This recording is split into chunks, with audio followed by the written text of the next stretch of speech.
Hello friends, నేను మీరు Ahmed Pasha. Welcome to the media report. ప్రపంచంలో మనల్ని అత్యంత ఎక్కువగా ప్రేమించేది మన తల్లే. ఎవరు ఒప్పుకున్నా ఎవరు ఒప్పుకోకపోయినా ఇదే నిజం. కానీ నిన్న ఒక సంఘటన అనేది వెలుగులోకి వచ్చింది. అది చూసినాక, అది చదివినాక నాకు కోపం, బాధ రెండు వేసింది. ఏంటి ఆ సంఘటన అంటే, ఇక్కడ చూడండి, ఆంధ్రజ్యోతి ఈరోజు న్యూస్ పేపర్ తల్లే దయ్యం అయింది అని చెప్పేసి ఒక హెడింగ్ వేసాడు. కింద చూడండి, భర్త మీద కోపంతో 4 ఏళ్ల కొడుకు గొంతు కోసిన తల్లి. భర్త మీద కోపంతో 4 ఏళ్ల చిన్నారి గొంతు తన చేత్తో తల్లి కోసి చంపేసింది. ఆమె ఆమె చేయి కోసుకుని ఆత్మహత్య చేసుకునేందుకు యత్నం. ఆమె కూడా చేయి కోసుకుని ఆత్మహత్య చేసుకుందాము అనుకున్నది, కానీ చేసుకోలేదు. గోవాలో ఘోరానికి పాల్పడ్డ బెంగళూరు సాఫ్ట్వేర్ సీఈఓ. ఈమె బెంగళూరులో సాఫ్ట్వేర్ కంపెనీల సీఈఓ అంట. ఈమె గోవాకి పోయి ఈ అఘాయిత్యం చేసింది. కర్ణాటకలో అరెస్టు, గోవాకు తరలింపు, 6 రోజుల కస్టడీ. క్రైమ్ గోవాలో అయింది కాబట్టి ఆమెని కర్ణాటకలో అరెస్ట్ చేసి మళ్ళీ వాపస్ గోవాకి తీసుకొస్తున్నారు. 6 రోజుల కస్టడీ. ఏంది అంటే, భర్తతో పొసగక కొడుకుతో కలిసి విడిగా ఉంటుంది. ఆమె భర్తతోటి పడక కొడుకుతోటి విడిగా ఉంటుంది. కానీ వారానికి ఒకసారి కొడుకుని చూసే హక్కు అతడికి కోర్టు కల్పించడాన్ని జీర్ణించుకోలేకపోయింది. భార్యాభర్త విడిపోయారు, కానీ కొడుకుని వారానికి ఒకసారి వచ్చి చూసుకోవచ్చు అని చెప్పేసి కోర్టు భర్తకి హక్కును కల్పిస్తే అది జీర్ణించుకోలేకపోయింది. తండ్రి కొడుకులని కలవనీయకూడదని భావించి అందుకు ఎంచుకున్న మార్గం కొడుకును చంపేయడం. తండ్రిని కొడుకుతోటి కలవనీయకూడదు, ఏం చేయాలి అని చెప్పేసి ఆలోచించి కొడుకునే చంపి పారేసింది ఈమె. ఏమనాలో ఏంటో అర్థం కావట్లేదు. మళ్ళీ ఈమె చదువు సంధ్య లేనామె, ప్రపంచం అంటే ఏంటో తెలియనామె కాదు. ఈమె ఆర్టిఫిషియల్ ఇంటెలిజెన్స్లో పెద్ద తోపంట. ఈమె సాఫ్ట్వేర్ కంపెనీ సీఈఓ అంట. అయినా కూడా ఈ లెవెల్కి జారిపోయింది. ఈ లెవెల్ కొడుకును చంపుకునేంత లెవెల్కి దరిద్రం జారిపోయింది. ఇక్కడ చూడండి, కడుపున పుట్టిన బిడ్డను రక్కసంగా చంపేసి బాలుడి మృతదేహాన్ని బ్యాగులో కుక్కి గోవా నుంచి బెంగళూరుకు బయలుదేరిన ఆమె దారిలో పోలీసులకి అడ్డంగా దొరికిపోయింది. కొడుకును చంపి హోటల్లో, ఈమె అసలు ఒక హోటల్లో ఉండే, ఆ హోటల్లో కొడుకును చంపేసి బ్యాగుల కుక్కేసి మళ్ళీ రిటర్న్ బెంగళూరుకి, అంటే ఆమె ఊరికి పోతుంటే మధ్యలోనే పోలీసులకు దొరికింది. కానీ స్టోరీ ఇక్కడితో అయిపోలే. ఇది ఒక పెద్ద స్టోరీ. మీరు వింటే మీరు షాక్ అయిపోతారు, అంత పెద్ద స్టోరీ. ఇక్కడ చూడండి, డీటెయిల్ కూడా ఇచ్చిండు. మొత్తం చదివి మిమ్మల్ని బోర్ చేయను, నేనే చెప్తా డీటెయిల్ ఏంది అన్నది. ఏంది అంటే, 6వ తారీఖు సాటర్డే ఈమె భర్తకి కోర్టు కల్పించిన హక్కు ఏంటంటే ప్రతి ఆదివారం వచ్చి బిడ్డని చూసుకోవచ్చు.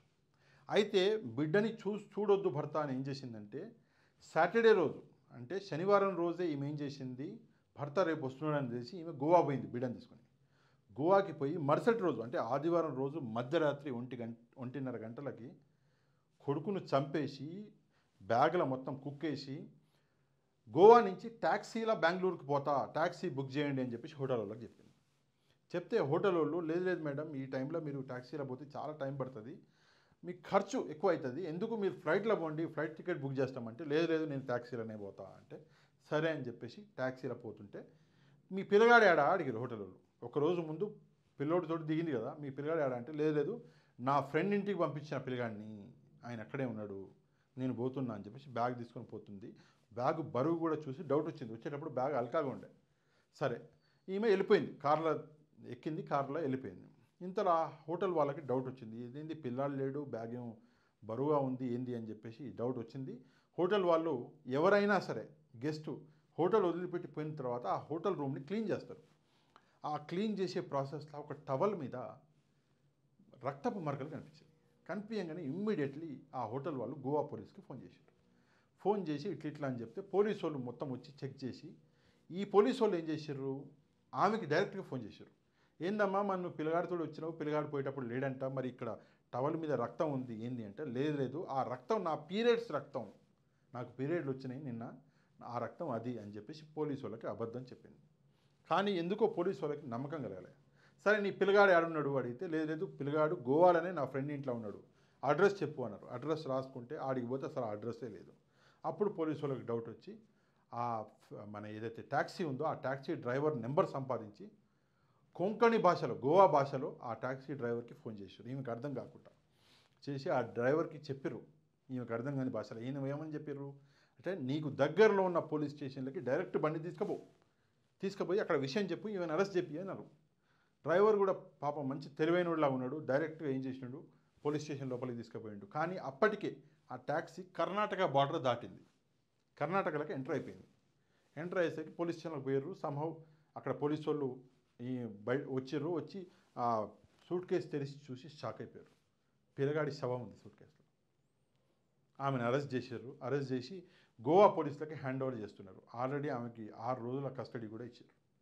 అయితే విషయం ఏంటి అంటే, ఈరోజు ఉదయం నుంచి, యాక్చువల్ నిన్నటి నుంచే ఈ విషయం చాలా వైరల్ అవుతుంది.